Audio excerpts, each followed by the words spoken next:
Hello friends, welcome to Roja classic. இன்றைக்கி நம்ம வீடியோவில் சொரக்காய் தான் சமைக்க போகிறோம். இதுக்கு பார்த்திங்கன்னா நான் ஒரு சொரக்காய் எடுத்துருக்கேன். நல்லா மேலெல்லாம் க்ளீன் பண்ணிவிட்டு தண்ணியெல்லாம் தொடச்சி எடுத்துகிட்டு வந்துட்டேன்.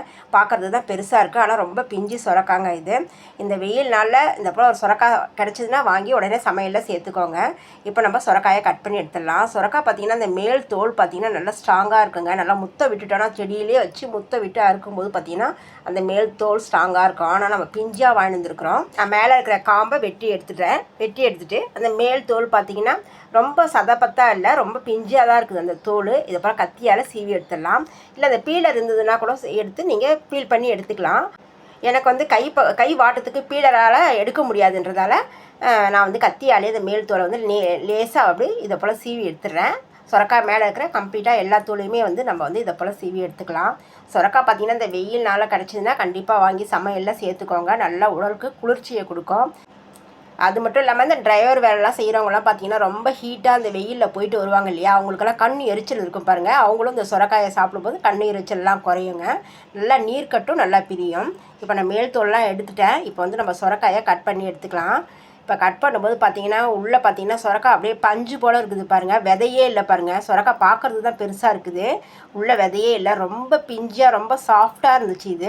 நீங்கள் சொரக்காயை சமைக்கணும்னு நினைக்கும் போது இதை போல் ஒரு சொரக்காயை பார்த்து வாங்கிக்கோங்க. விதையெல்லாம் இல்லாமல் நல்லா பஞ்சு போல் இருந்ததுன்னா நல்லா வந்து சாப்பிட்றதுக்கு ரொம்ப டேஸ்ட்டாக இருக்கும். அதனால் நான் இதை போல் வாங்கியிருக்கிறேன். இந்த அளவுக்கு எடுத்துருக்க சொரக்காய்க்கு பார்த்திங்கன்னா 2 வெங்காயம் தான் எடுத்துருக்கிறேன். இப்போ நம்ம இந்த எல்லா சொரக்காயும் தான் சமைக்க போகிறோம். இப்போ நம்ம எல்லாத்தையும் கட் பண்ணி எடுத்துக்கலாம். பொதுவாக சொரக்காய் மட்டும் வாங்கிட்டு வந்து பாதி கட் பண்ணிவிட்டு இன்றைக்கி சமைச்சிட்டு மீதி நம்ம நாளைக்கு சமைக்கலாம்னு எடுத்து வைக்க முடியாது. எடுத்து வச்சா அது உடம்புக்கு ஆகாது. அதனால் சொரக்கான்னு பார்த்தீங்கன்னா நம்ம வீட்டுக்கு தகுந்த போல் சின்னதாக வாங்கி சமைச்சிக்கலாம். எனக்கு நல்லா பிஞ்சாக பெருசாக கிடச்சிது அப்படின்றதால நான் 2 வேளையாக சமைக்கிறதுக்கு நான் வந்து இதை வாங்கிட்டு வந்து கட் பண்ணிகிட்ருக்கேன். 2 வேளைன்னா மதியத்துக்கும் நைட்டுக்கும் அப்படி கிடையாது. நான் காலையிலே வந்து இதை நான் கட் பண்ணிட்டுருக்கேன். காலையில் 6 மணி ஆகுது. இப்போ நான் கட் பண்ண ஆரம்பிச்சிருக்கிறேன். நான் காலையில் தோசைக்கு சைட் டிஷ்ஷாகவும் மதியத்துக்கு இன்றைக்கி லஞ்சுக்கு சாதம் செய்யாமல் நான் வந்து சப்பாத்தி செஞ்சுட்டு இதை தொட்டு சாப்பிட்றது சரியாக இருக்கும். இப்போ சாதம்னு சொன்னால் அதுக்கு ரசம் சைட் டிஷ்னு தேவைப்படும். ஆனால் அதுக்கு சைட் டிஷ்ஷாக தான் தொட்டு சாப்பிடுவாங்க. சப்பாத்தினா அது எடுத்து சாப்பிடும்போது பார்த்திங்கன்னா நிறையாவும் சாப்பிடுவாங்கன்றதால நான் சப்பாத்தி மதியம் லஞ்சுக்கு ரெடி பண்ணிவிட்டு இப்போ இந்த சொரக்காயை நான் சமைக்க போகிறேன். இங்கே பாருங்கள், உள்ள விதையே தெரியல பாருங்கள், அவ்வளோ பிஞ்சாக இருந்துச்சு. இது சௌச்சௌ முள்ளங்கியோட நீர் கொண்ட காய்ங்க. அதை விட இது உடம்புக்கு ரொம்ப குளிர்ச்சி. இந்த நீர் கடுப்பு இருக்கிறவங்களுக்கு இந்த சொரக்காயை நீங்கள் வந்து வெறும் ஜூஸாக போட்டு சாப்பிட்லாம். அந்த நீர் கடுப்பு சரியாக போகும். அது மட்டும் இல்லாமல் வெயிட் குறைக்கணும்னு நினைக்கிறவங்க சொரக்காயை ஒரு நாளைக்கு கொஞ்சமாக வேக வச்சு இது கூட எல்லாம் சேர்த்து சமைச்சு சாப்பிட்டுக்கலாம். சொரக்காய் சாப்பிட்டு கொஞ்சமாக ரைஸோ சப்பாத்தியோ ஏதோ 1 2 போல் அதை போல் எடுத்துக்கலாம். அது மட்டும் இல்லாமல் அல்சர் இருக்கிறவங்களும் இதை சாப்பிட்டுக்கலாம். அது நீர் கொண்ட காய் இல்லையா. இப்போ இந்த காய் வந்து எல்லாத்தையும் நான் கட் பண்ணிட்டேன். இந்த 2 வெங்காயத்தையும் சேர்த்து நம்ம கட் பண்ணி எடுத்தாச்சு. இப்போ நம்ம சமைக்க ஆரம்பிச்சிக்கலாம். இப்போ நான் வாணலி அடுப்பில் வச்சுருக்கிறேன். இதுக்கு வந்து தேவையான அளவுக்கு எண்ணெய் சேர்த்துக்கலாம். எண்ணெய் கொஞ்சம் கம்மியாகவே சேர்த்து சமைச்சிடலாம். எண்ணெய் நிறையா சேர்க்க வேண்டியதில்லை. நான் பார்த்திங்கன்னா ஒரு 4 ஸ்பூன் அளவுக்கு 4-5 ஸ்பூன் அளவுக்கு எண்ணெய் சேர்த்துருக்கிறேன். நான் சின்ன குழிக்கரண்டியில் சேர்க்கறதால எனக்கு வந்து இது ஒரு 4-5 ஸ்பூன் அளவுக்கு வரும். எண்ணெய் சூடு இருந்தால் இதில் கடுகு உளுத்தம் பருப்பு சேர்த்துடலாம்.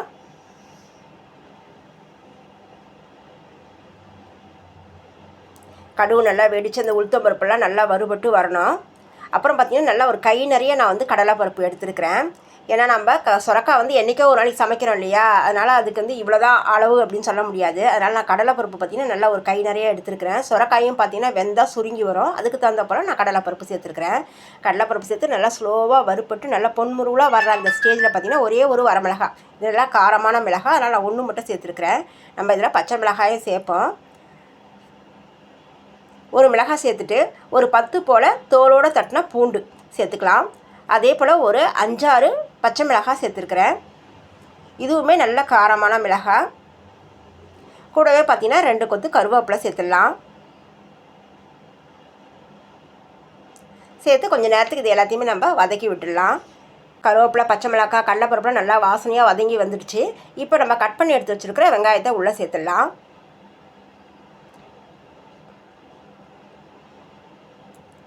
வெங்காயம் உள்ளே சேர்த்து ரொம்ப நேரம் வதங்கணும்னு அவசியம் இல்லைங்க. ஒரு நிமிஷம் போல் வதக்கி விட்டாலே போதும். நான் 1 நிமிஷம் மட்டுமே தான் வெங்காயத்தை வந்து நான் வதக்கி விட்டுருக்கிறேன். ஏன்னா நம்ம அந்த சுரைக்காயை உள்ளே சேர்த்து நல்லா வேக விடுவோம். அதிலே நம்ம வந்து வெங்காயம் வந்து நல்லா வதங்கி வந்துடும். அதனால் வெங்காயம் ரொம்ப நேரம் வதங்கணும்னு அவசியம் இல்லை. வெங்காயம் பாருங்கள், நான் 1 நிமிஷம் மட்டும் தான் வதக்கி விட்டுருக்கிறேன். இப்போ நம்ம கட் பண்ணி வச்சுருக்க எல்லா சுரைக்காயுமே வந்து இதில் சேர்த்துடலாம். இது பார்க்குறதுக்கு தான் நிறையா இருக்கிற போல் இருக்கும். நல்லா சுருங்கி வரும்போது கொஞ்சம் கம்மியாக குறைஞ்சி நல்லா வெந்து வரும்போது பார்த்திங்கன்னா நல்லா குறைஞ்சி வந்துடும். இது அப்படியே ஒரே வேலையில் சாப்பிடணுன்னு பார்த்திங்கன்னா ஒரு 7-8 பேர் சப்பாத்திக்கு சைட் டிஷ்ஷாக தொட்டு சாப்பிட்றதுக்கு சரியாக இருக்கும். நான் வந்து எங்கள் வீட்டில் இதை 2 வேளைக்கு வச்சுட்டோம். காலைல தோசைக்கும் மதியம் சப்பாத்திக்கும் இதை சைட் டிஷ்ஷாக தொட்டு சாப்பிட்டோம். ரொம்பவே நல்லா இருந்துச்சு.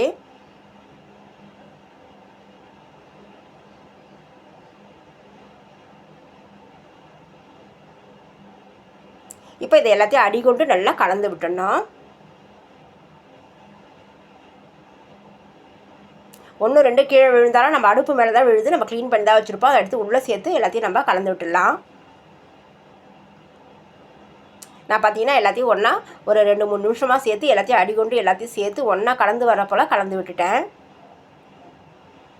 சொரக்காய் சமைக்கும் போது பார்த்திங்கன்னா ஒரு சொட்டு தண்ணி கூட சேர்க்கக்கூடாதுங்க. நம்ம அப்படியே கலந்து விட்டுட்டு அடுப்பை வந்து ரொம்ப சிம்மில் வச்சுட்டு கொஞ்ச நேரத்துக்கு இதை அப்படியே மூடி போட்டு விட்டுடலாம்.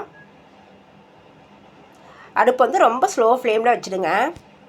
நான் பார்த்திங்கன்னா ஒரு 7-8 நிமிஷத்துக்கு அப்புறம் ஓப்பன் செய்கிறேன். ஓப்பன் செய்யும்போது பார்த்திங்கன்னா ஓரளவு சுருங்கி வந்திருக்குது பாருங்கள். இப்போ ஒரு தடவை நம்ம எல்லாத்தையும் கலந்து விட்டுடலாம். நல்லா சொரக்காயிலேருந்து தண்ணி வெளியில் வந்திருக்குது பாருங்கள். லேசாக அந்த தண்ணி வெளியே வந்துருக்குது. இன்னுமே சொரக்காய் வேகலை. இன்னும் கொஞ்சம் வெந்து வரும்போது பார்த்திங்கன்னா இன்னுமே தண்ணி விட்டு வரும். நல்ல வெயில் நாளில் தாங்க இதை போல் ஒரு சொரக்காய் சமைச்சு நல்லா நிறைவாக சாப்பிட முடியும். நல்லா மழை நாளெலாம் சாப்பிட்டோன்னா உடனே நமக்கு ஜுரம் வரும், சளி பிடிச்சிக்கும், அந்த மாதிரி தொந்தரவெல்லாம் ஏற்படும். இங்கே பாருங்கள் இந்தளவுக்கு தண்ணி வெளியில் வந்திருக்குது. இன்னுமே தண்ணி விடும் சொரக்காய். இப்போ நான் எல்லாத்தையும் ஒரு தடவை கம்ப்ளீட்டாக எல்லாமே கலந்து விடுறேன். இந்த சொரக்காயோட வேர்க்கடலை சேர்த்து சமைச்சோன்னா அவ்வளோ டேஸ்ட்டாக இருக்கும். நான் சொரக்காயே அதிகமாக இருக்குது, அதனால் வேர்க்கடலை வேணான்றதுக்காக நான் வந்து இதில் வேர்க்கடலை இன்றைக்கி சேர்க்கலை. இப்போ எல்லாத்தையும் கலந்து விட்டாச்சு. ஓரளவுக்கு சுருங்கி வந்திருக்குது. நான் மறுபடியும் மூடி போட்டு விட்டுறேன். இப்போயுமே வந்து ஃப்ளேம் வந்து சிம்மில் தான் இருக்குது. நான் மறுபடியும் ஒரு 4 நிமிஷத்துக்கு அப்புறம் ஓப்பன் செய்கிறேன். சொரக்காய் பார்த்திங்கன்னா நல்லா ஒரு பாதி அளவுக்கு வெந்து வந்திருக்குது. ரொம்ப லோ பிபி இருக்குது பாருங்கள், அவங்கெல்லாம் வந்து இந்த சுரக்காயை சாப்பிட்றது தவிர்த்துறது நல்லதுங்க. அது வந்து ரொம்ப வந்து உப்புத்தன்மையை வந்து ரொம்ப குறைச்சிடுச்சுன்னா அவங்களுக்கு வந்து கொஞ்சம் இந்த சுரக்காய் சாப்பிடும்போது மயக்கம் ஏற்படும், அந்த ஸ்கின் ப்ராப்ளம்லாம் வரும் அப்படின்னு சொல்கிறாங்க. அதனால் லோ பிபி இருக்கிறவங்க ஒரு வேளைக்கு கொஞ்சமாக எடுத்துக்கலாம். அதை வந்து அடிக்கடி சமையலில் சேர்த்துக்கக்கூடாது சுரக்காயை. இப்போ 2வது தடவை நான் ஓப்பன் செஞ்சு கலந்து விட்டுட்டு மறுபடியும் மூடி போட்டு விட்டுறேன். மறுபடியும் ஒரு 5-6 நிமிஷத்துக்கு அப்புறம் ஓப்பன் செய்கிறேன். சுரக்காய் வந்து 3/4 பங்கு அளவுக்கு வெந்து வந்துடுச்சு. நல்லா தண்ணி விட்டு வந்திருக்குது பாருங்கள். இப்போ இதை போல் கரண்டியால் நல்லா கொத்தி விட்டுக்கலாம். கொஞ்சம் பெருசாக கட் பண்ணால் தான் நம்ம எடுத்து சாப்பிட்றதுக்கு ரொம்ப டேஸ்ட்டாக இருக்கும். அதனால் நான் கொஞ்சம் பெரிய பீசஸாக தான் கட் பண்ணி எடுத்துருக்கிறேன். அதுவும் ரொம்ப பெருசாக கட் பண்ணதால் நான் சீக்கிரமாக கட் பண்ணுறதுக்காகவும் கொஞ்சம் பெரிய பீசஸாக கட் பண்ணிட்டேன். இப்போ எல்லாமே சேர்த்து ஒன்றா கலந்து விட்டதுக்கப்புறம் இதில் ஒரு 1/2 ஸ்பூன் அளவுக்கு மஞ்சள் தூள் சேர்த்துக்கலாம். நம்ம தாளிப்புக்கு வரமிளகாய், பச்சை மிளகாலாம் சேர்த்துருக்குறோம். மறுபடியும் காரத்துக்கு 1 ஸ்பூன் அளவுக்கு காரத்தூள் சேர்த்துக்கலாம். சொரக்காயோட டேஸ்ட் எப்படி இருக்கும் பார்த்தீங்கன்னா, மைல்டாக ஒரு இனிப்பு சுவை இருக்கும். அது கூட காரமும் மைல்டாக இருக்கும்போது சாப்பிட்றதுக்கு நல்லாயிருக்கும். இப்போ உப்பு சேர்த்துருக்கிறேன் பாருங்கள். உப்பு வந்து ஒரு 1/2 ஸ்பூன் அளவுக்கு தான் சேர்த்துருக்கிறேன். சொரக்காயில் உப்பு அதிகமாக சேர்க்கக்கூடாது. பொதுவாக பழமொழி சொல்லுவாங்க இல்லைங்களா, சொரக்காயில் உப்பு இல்லைன்னு சொல்லிட்டு.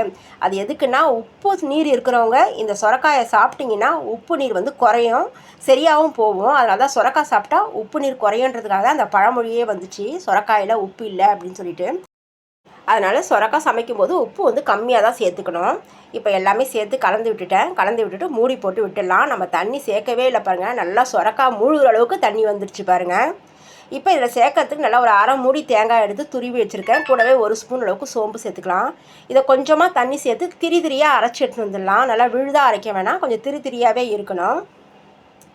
இந்த பக்குவத்துக்கு நான் அரைச்சி எடுத்துகிட்டு வந்திருக்கேன்.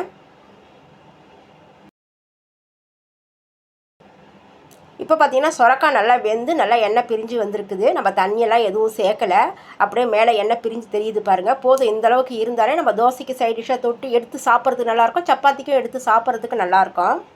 இப்போ எல்லாமே கலந்து விட்டுட்டு இப்போ தேங்காய் அரைச்ச விழுத இதில் சேர்த்துடலாம். அது மட்டும் இல்லாமல் இந்த சொரக்காயை பார்த்தீங்கன்னா சாயங்கால வேலையில் சாப்பிடக்கூடாதுங்க. காலையில் சாப்பிட்லாம், மதியம் சாப்பிட்லாம். நீங்கள் சாயங்காலத்தில் சாப்பிடாதீங்க, உடம்பு சரியில்லாமல் போயிடும். இப்போ தேங்காய் சேர்த்து நல்லா கலந்து விட்டதுக்கப்புறம் நீங்கள் புதினா மல்லித்தழையை சேர்த்துக்கலாம். நான் தோசையோடு சொட்டு சாப்பிட்ற வீடியோலாம் எடுக்க முடியல, என் ஃபோன் வந்து ஹேங்க் ஆகிடுச்சு. அதனால் எனக்கு அந்த வீடியோலாம் எடுத்து எனக்கு வந்து டெலீட் ஆகிடுச்சு. இப்போ தேங்காய் விழுது சேர்த்து எல்லாத்தையும் கலந்து விட்டதுக்கப்புறம் நான் வந்து மல்லித்தழையை தூவி விட்டுறேன். அவ்வளோதாங்க. என்னோடய செய்முறையில் நான் செஞ்சுருக்கிற இந்த சொரக்காய் ரெசிபி பார்த்திங்கன்னா எப்படி இருந்ததுன்னு சொல்லுங்கள். வெயில் நாளில் தவறாமல் இதை வாங்கி சமைச்சு சாப்பிடுங்க. கண் எரிச்சல், கண் வலியெல்லாம், கண் நோயெல்லாம் வருது பாருங்கள், இப்போ அதெல்லாம் வராது. ரொம்ப உடம்புக்கு குளிர்ச்சி தரக்கூடியது. பிள்ளைகளுக்கும் செஞ்சு தரலாம். ஆனால் காலை வேளையில் சமைச்சு கொடுங்க. அவ்வளோதான். என்னோடய செய்முறையில் நான் செஞ்சுருக்கிற இந்த ரெசிபி உங்களுக்கு பிடிச்சிருந்ததுன்னா லைக் பண்ணுங்கள், ஷேர் பண்ணுங்கள். ரோஜா கிளாசிக் சேனலுக்கு சப்ஸ்கிரைப் பண்ணுங்கள். நம்ம சேனலில் பார்த்துட்டு மற்ற வீடியோஸ் எல்லாம் போய் பாருங்கள். நிறைய லைக் பண்ணுங்கள், நிறைய ஷேர் பண்ணுங்கள். நம்ம அடுத்த வீடியோவில் பார்க்கலாம். தேங்க்யூ.